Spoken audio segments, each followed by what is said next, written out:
Hey, what is up? Welcome to this episode of the Entrepreneur to Entrepreneur podcast. As always, I'm your host, Brian Lofermento, and I am so excited to hear from and learn from today's guest and fellow entrepreneur because this is someone that I can already tell she has extraordinarily high degrees of excellence. She has high standards, and I can tell that not only does she love customer service and delivering something exceptional, but I love her systematized and operational brain behind all of it, because she works in a very attention to detail kind of industry of interior design. So let me introduce you to today's guest. Her name is Rebecca Zajac. Rebecca has built an impressive career in interior design. She has an extensive portfolio of high-end projects, as well as working as a production designer and art director for major networks like HGTV and A&E. I've actually never confessed it here on the air. HGTV is for sure one of my favorite channels, and Rebecca's work is right at home on HGTV because it's beautiful. There's so much attention to detail. Her work has been featured in top design publications, and she has appeared as a trusted design expert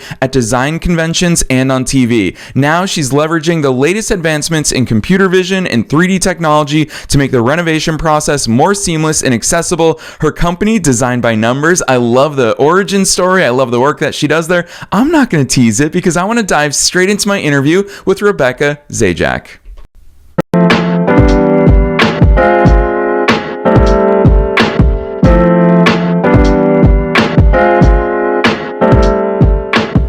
All right, Rebecca, I am so very excited that you're here with us today. First things first, welcome to the show. Hi. I am so excited to hear all the things from you here today, but before we start diving into the good stuff, take us beyond the bio. Who's Rebecca? How did you start doing all these cool things and ending up on TV and starting your own company? I'd love to hear that backstory. Well, I'm originally from LA, so I feel like the whole thing of like ending up and working on TV, that's just from, somebody needs help with this or that. The other thing, I was going to college. I went to Cal State Northridge, and I ended up one of the first television things I did was some stuff for the Tyra Banks show, which was a talk show. And from there, I met a lot of really cool people. And then the television industry is very much like a network, and it's a very small network. So someone's like, oh, hey, can you come help me with this show or that show? And then I kind of ended up doing HGTV shows. At one point, I thought maybe I wanted to be like a set designer or like something really like doing like Star Wars and like building these like crazy sets, because I love like art and art installations. But I ended up more in the home network channel of like living rooms and dining rooms. But yeah, so I ended up working kind of, and with television, it's freelance. So I would do a gig here or there, and then it's a lot of hours. It's really tiring. It was great in my 20s. As I got older, I was like, oh my gosh, I think I need to retire from this. I don't know if I can pull these kind of hours. But then like I come out of retirement a lot. So I've been doing television here and there on and off since 2010, and I'm going to age myself at that point. And then in between that, obviously, because like I said, it's freelance and the gigs come and go, I started my own company, and I kind of started getting into my own business in the beginning, when like the Pinterest generation kind of came out, if that makes sense. Pinterest was like a new website back when I think when I joined it was like 2010. And it was really kind of changing the design industry, because all of a sudden, regular homeowners had access to these like Pinterest websites, and started sharing via blogs and other things, like where things are sourced, where stuff comes from. And it kind of changed the design industry, in the fact that before you would hire a designer and they would take you to this design center with these like secret design books, and like only the designers had access to these things, and you had to buy through your designer. And then all of a sudden, like the internet came, and it was like, hey, I'm going to share everything with everybody, and I'm going to kind of like, turn design on its head. And I kind of started design in the beginning of that. So it was like, everybody's going to kind of know where things are. Like, how do you build a design business and have people want to purchase from you and gain that trust that like you're not price gouging them or anything like that, like creating a relationship. So that's kind of where my like company started. And I really started with the internet boom in interior design. And I mean, I remember back in the day with interior designers, they were angry. They were angry about Pinterest. They were angry about, oh my gosh, when Google Lens came out and you could just like search things, which is much later, but still the same thing. They're like, oh my gosh, all our secrets. And my feedback was always like, you can't beat the internet. And so it was just like, how can I build a business with the internet? And, you know, also being on TV, I'm using the internet to share things on TV, vice versa, and like be friends with this giant monster instead of like trying to work against it. And how can I use that to be successful? And that's kind of where I started, and all of the different venues and avenues. It's all related to the same thing.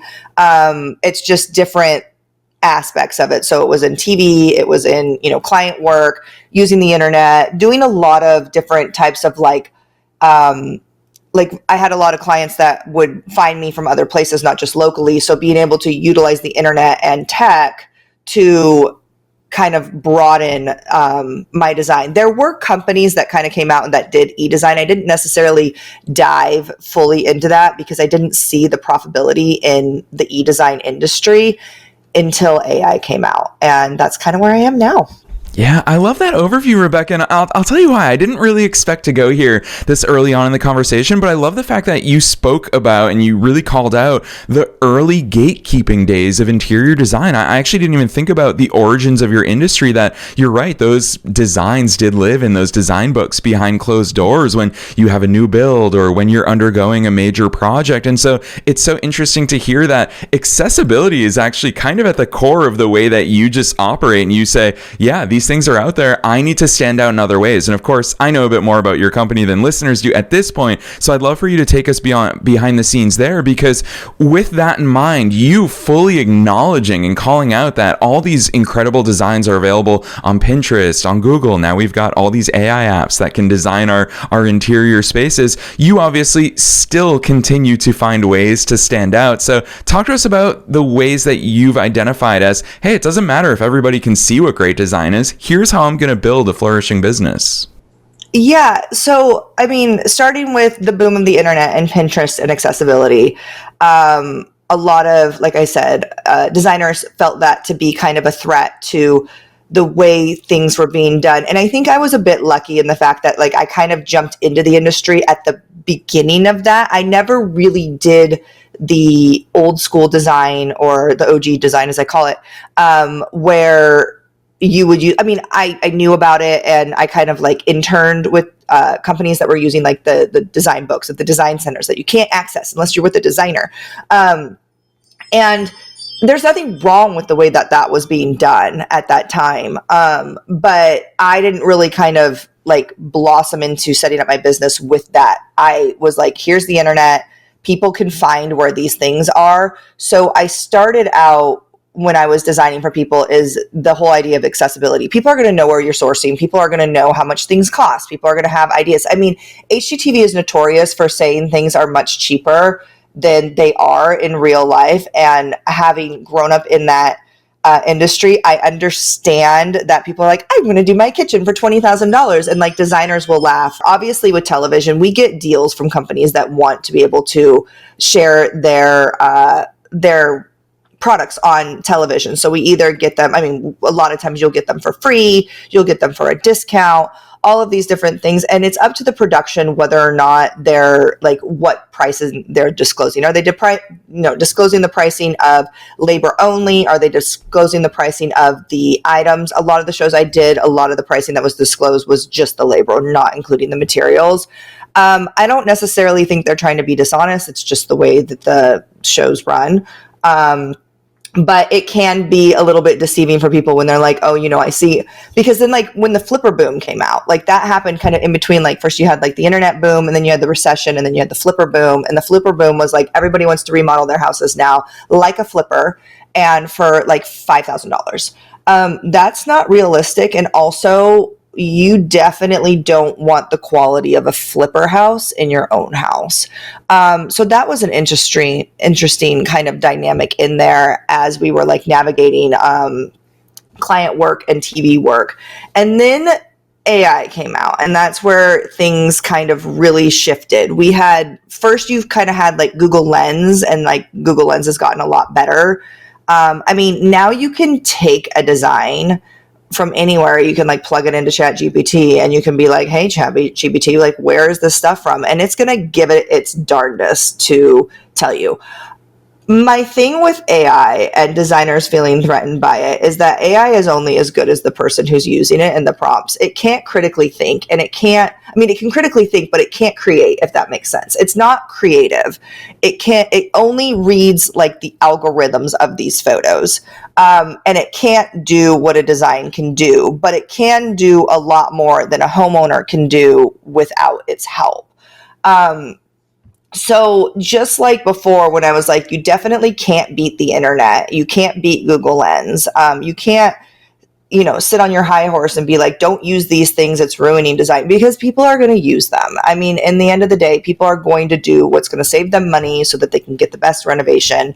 And so we've kind of embraced it and have started to strategize design by numbers and really going into the AI realm and the tech realm, and like, how can we utilize this to really help elevate homeowners design experience, in mostly focused on the home renovation and the bathroom renovation aspect of it, because the industry really hasn't changed since the last 30 years. You are renovating your house, so you either hire a designer and pay high design fees, which really only fits the price point of the more wealthy client. And then if you don't have that, then you go online, you look at pictures, and you try to, pick stuff out at Home Depot, put it together. There's other stores besides Home Depot that you can go and like pick out tile and pick out cabinets, but you're kind of on your own. And because you have just enough money to do the renovation, but you don't necessarily have enough money to pay for a designer. That is the client that we're kind of going after. We're going after the client that really wants those beautiful Pinterest-worthy, HGTV-worthy spaces, but doesn't necessarily have the extra budget to pay for the renovation and the designer. And so I can utilize AI, and I can train AI to do what I do, because at the end of the day, I'm the one giving it the prompts.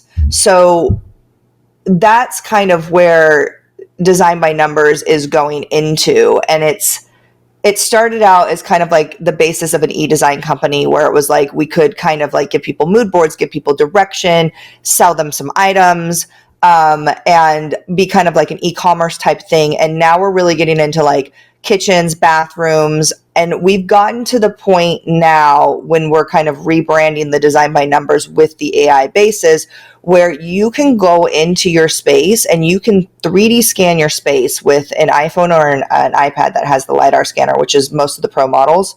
I don't know if people know that their iPads have LiDAR scanners, but they do, or their iPhones. And you can 3D scan your space, and that will give us the space digitally without ever entering it, into which we can then give you a quiz that's also based in AI. So it just adds efficiency to it, where it's like, we've really utilized the tech to be able to be like, here's this quiz that would normally be an interview with somebody, that I can narrow down what you want visually, because I've done so many spaces, especially in the HGTV. Like when you're working with HGTV, I'm designing like 10 spaces in 3 months, which is a lot for one person. So I'm already using these types of things. And so now I'm using these things to scale a company. So you go in there, you scan your space, you answer these questions, and then we can formulate a rendering of your actual space with actual products that you can purchase.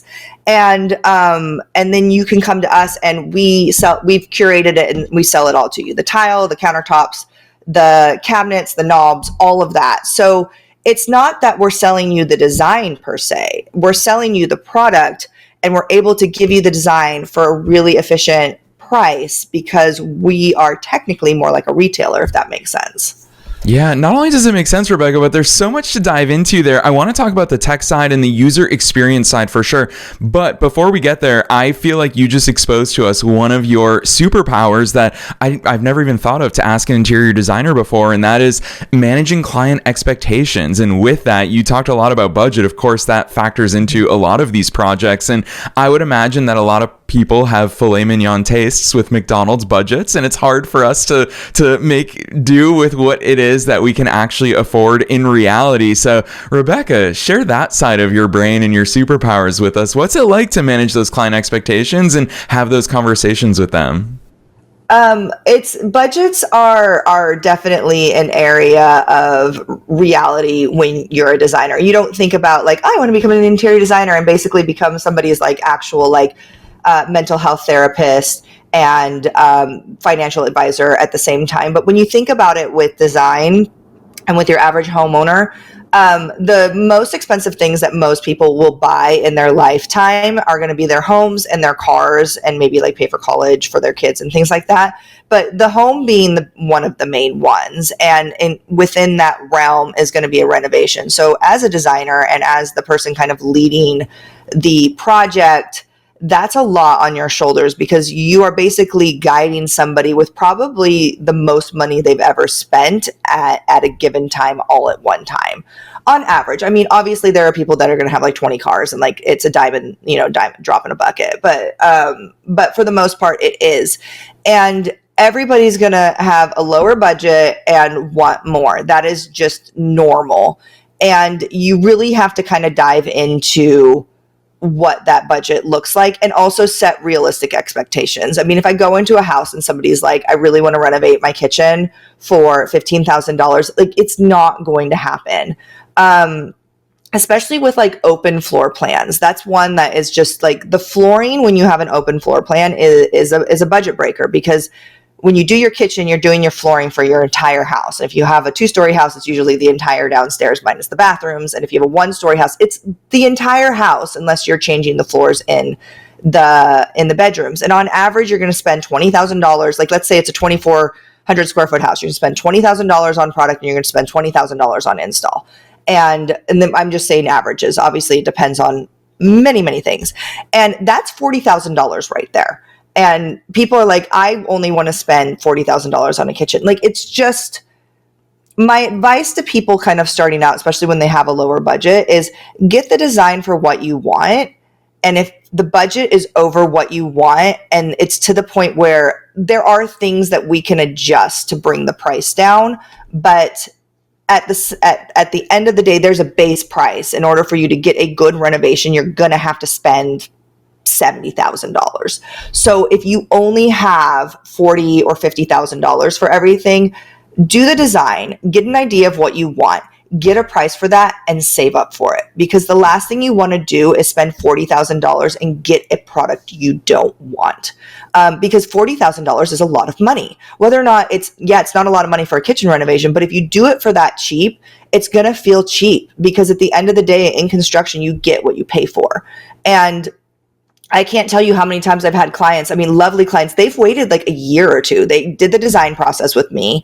They're like, this is more money than we want to spend, but we really don't want to change anything within the design. We want this design.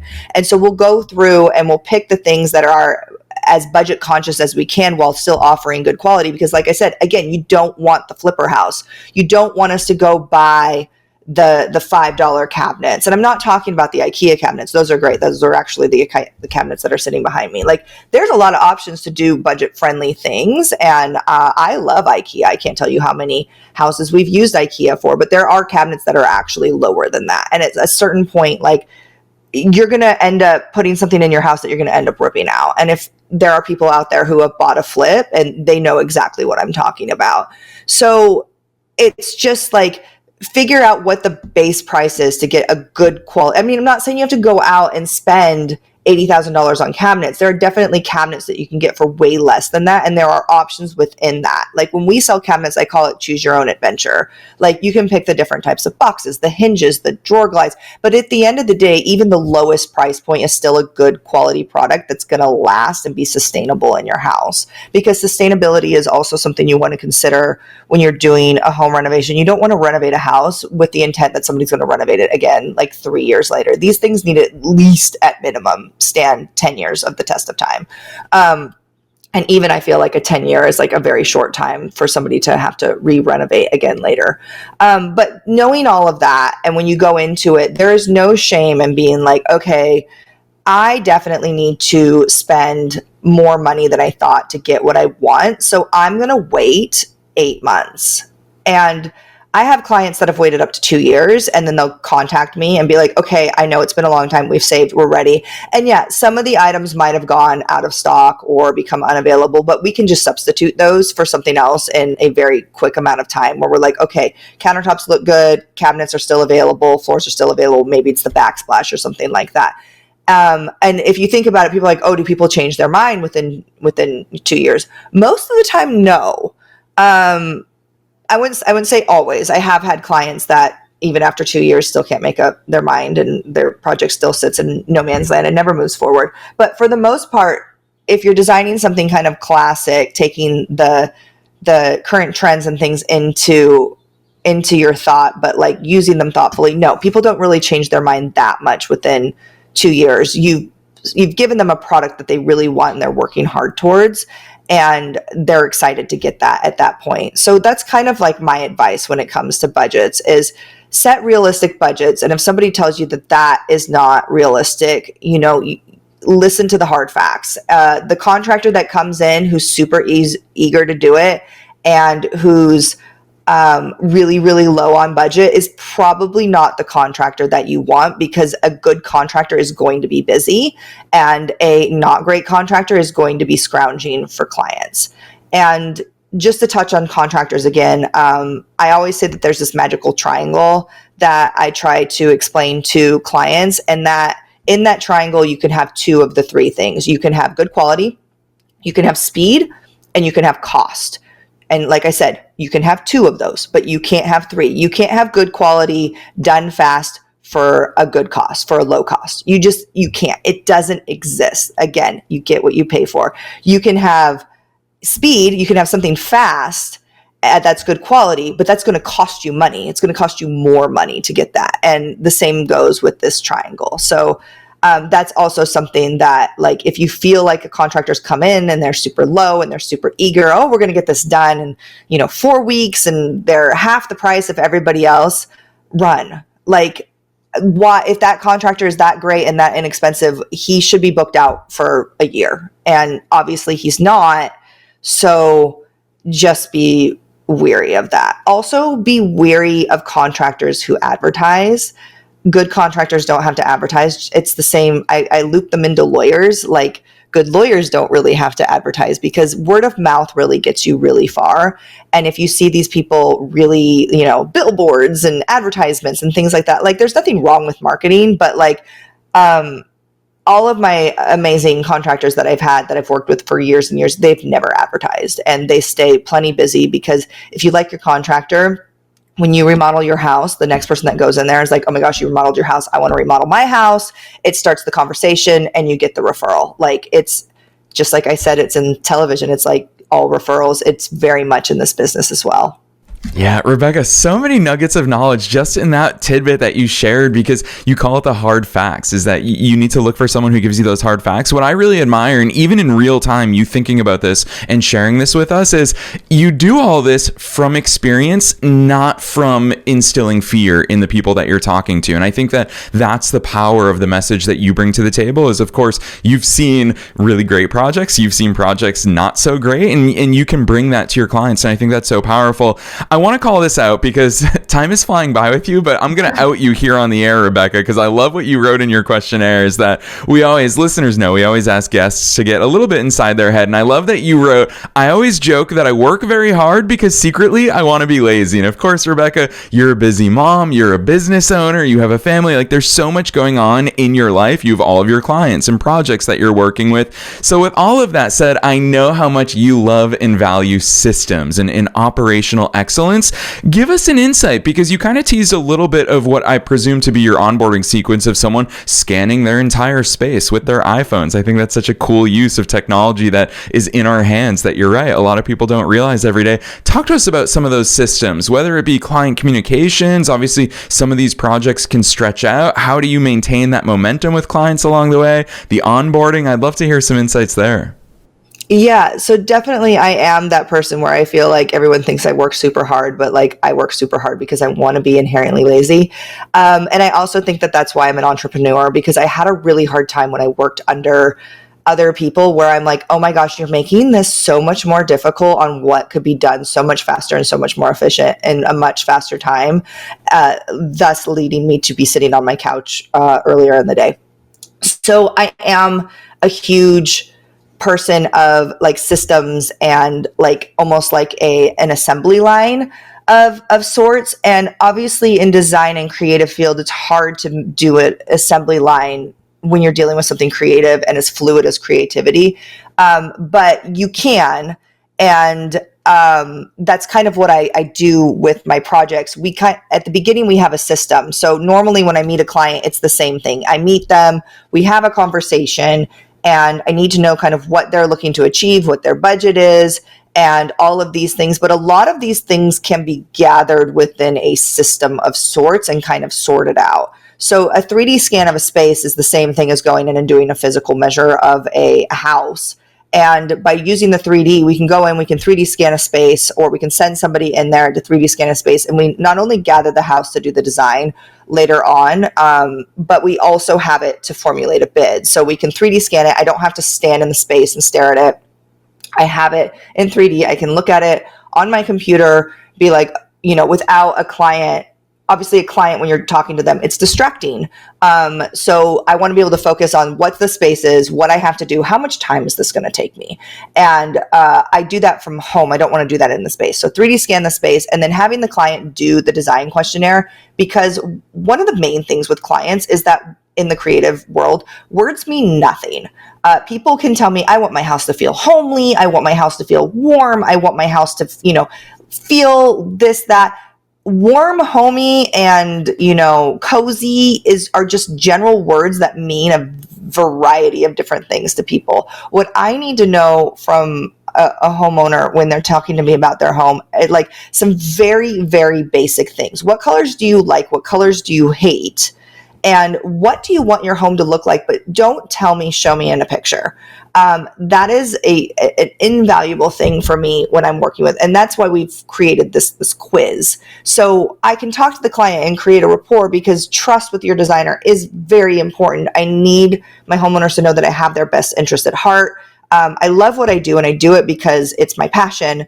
And I need homeowners to know that, like, I'm not just here to, sell you a countertop. I'm here to create a space for you, but I need you to also trust me. So the initial consult is like the trust factor. And then the quiz for me is gathering of the information. And also I feel like people are more truthful when I'm not there asking them questions, because if somebody asks for something that I disagree is it like a good idea, and I give them this like weird face, like, ooh, they're going to like hold back with what they're trying to tell me. And within a quiz that's just very generic, like you can put the pictures, you can put the words, you have time to go through it. And we could really gather that valuable information of exactly what you want. And then after we do the quiz, then we'll give you a summary. So even before I jump in there, you fill out this quiz and then we summarize what the quiz is. And if the summary doesn't match what the homeowners are wanting, okay, we need to, what miss did we have here? Because this is being formulated off of literally what you told me. And we can kind of do all of those systems and cut down so much time within the back and forth dynamic of a client. And it's just getting down to the nitty gritty of it. Because again, I could spend hours and hours of billable time with the client trying to decipher what this is, or I can just get to the nitty gritty of it, with these tools. And then by having those tools, then it's like, then we have the way that we bid, and then like the benchmarks that we hit with the design that I've created, because I know at one point, once you sign off on this, I can move on to this portion. And this helps the project run in a linear direction and not backtrack. And also give the client like a direction, because some of why people hire designers is that things feel overwhelming and they can't make decisions. They see too many things. And so I go through and I filter through with what they want.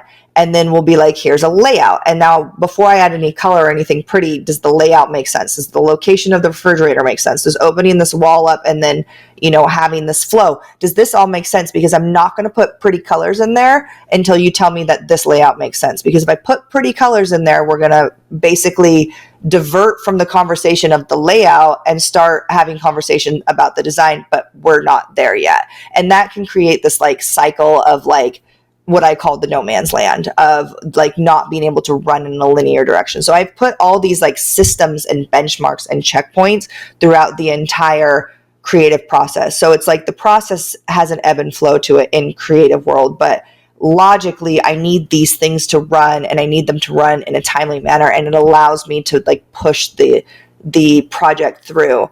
And I think working in TV is where I got that system, because you have to work so quickly within TV. You don't really have time to sit in no man's land. And so I've taken those systems that I put in place and put them into client work. And then I found that I can be, incredibly efficient, which when I'm spending less time in no man's land, I'm spending more time, taking a nap or laying by the pool, which is at the end of the day, the whole goal of this entire thing is basically to work, you work harder to work less hard and make more money. I feel like that's kind of like the magic thing of a business owner, and trying to figure that out in a creative sense is a difficult thing, but yet I feel like it's an achievable thing. And I'm always chasing that. I'm always, even when I feel like I have a good system, I'm going to chase the better system, if that makes sense. Yeah, not only does it make sense, Rebecca, but you actually remind me of one of my favorite quotes that I've ever heard in my life. It says, efficiency is intelligent laziness. And I feel like that's so true. And you're such a living example of that, because I think that anyone who thinks that your work, quote unquote, is interior design, that is just one tiny percentage of all the things that you do. And I think that so many of your entrepreneurial superpowers have been displayed here, even in this conversation today, because so much of what you've talked about is client expectations, processes, timelines, budgets, all of these things that make you so good at what you do and make Design by Numbers so effective and efficient for the clients that you work with. So Rebecca, I'm super grateful that you're an entrepreneur and that you've taken all those experiences from TV, from your freelancing days, and obviously you have a flourishing business of your own doing really great work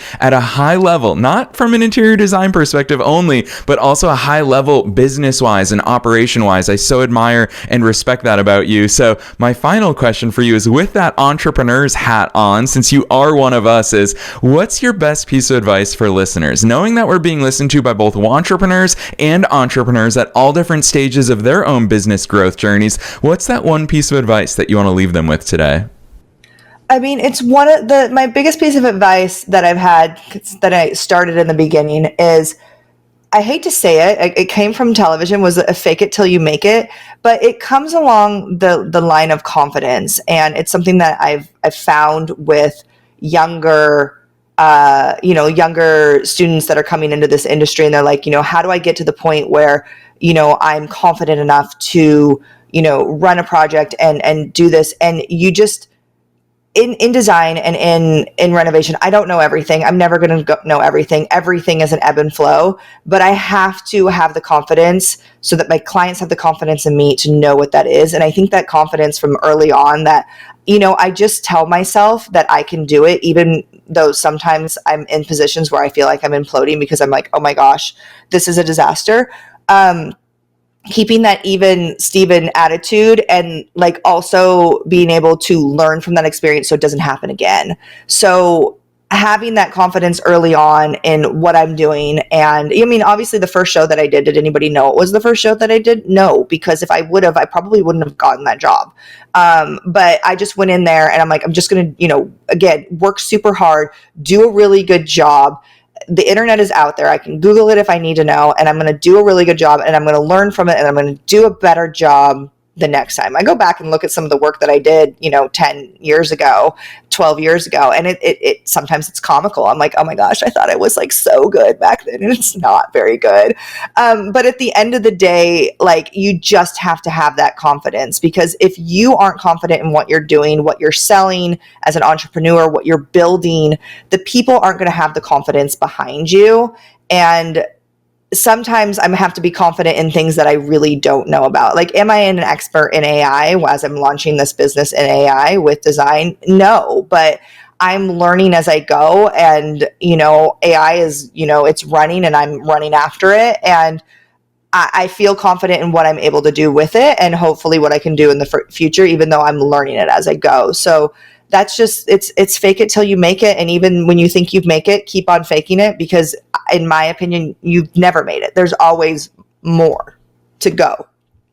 Yes, so well said, Rebecca. I so appreciate all the things that you've shared with us here in today's conversation. It's why when people have me list out, like, what are the traits to an entrepreneur and what does it take to be an entrepreneur, I'll be honest with you, Rebecca, one of the traits that I always throw into that mix is you have to be a certain degree of delusional. Like, we have to believe in things way before we can actually see them. And I think that speaks so much to that fake it till you make it principle that you've shared with us. So, Rebecca, I'm so grateful that you're doing the work that you're doing, and the fact that you show up the way that you do with your clients, with people in your industry, with us, a worldwide audience of entrepreneurs and entrepreneurs here today. So I'm very excited for people to check out your work and to actually see it instead of just hearing you talk on a podcast. So drop those links on us. Where should listeners go from here, with the caveat that, holy cow, I love the fact that you got the domain name that you did. So drop those links on us.